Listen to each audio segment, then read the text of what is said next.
At dahil maulan, nagharap kami ng makakainan ng halo-halo. Hindi, joke lang. Kanina kasi, maaraw ang panahon. Pero inabutan kami ng ulam dito sa halo-halo story. So subukan na rin natin yung mga offer nilang halo-halo kung masarap pa. Matatagpuan nga pala itong stall nila along highway lang before mag-Welcome Rotonda. At dahil kulay ube ang kanilang store, kitang-kita talaga and mapapansin mo ang stall nila. So may engganyo kang kumain at tikman yung iba't ibang uri ng halo-halo nila. Ang in-order nga pala namin is halo-halo ng kapitbahay at scramble. Tara, order na tayo dito sa window nila.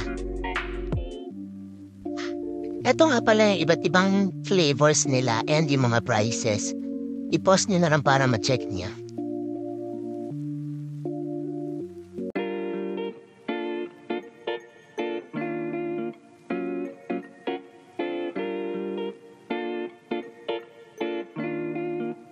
So after 5 minutes of waiting, dumating na yung order namin.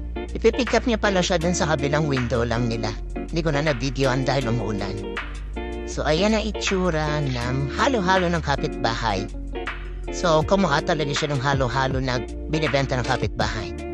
And ito is yung scramble. So nag-expect lang ako dito ng maraming gata sa ibabaw. Kagaya ng nabibili sa kalye. So tikman pa rin natin. So medyo nag-expect lang ako sa price na 188 pesos para sa halo-halo ng kapitbahay. Although meron siyang ice cream sa ibabaw, parang medyo maliit lang siya for the serving. And for the scramble naman, which is 148 pesos, medyo mahal din for me. Siguro hindi lang nila akong market talaga. And naintindihan ko naman kasi big factor talaga yung location sa pricing ng mga products. Masarap naman yung scramble and halo-halo. And I hope i-try nyo rin minsan. So ito siya, paubos na. Masarap naman.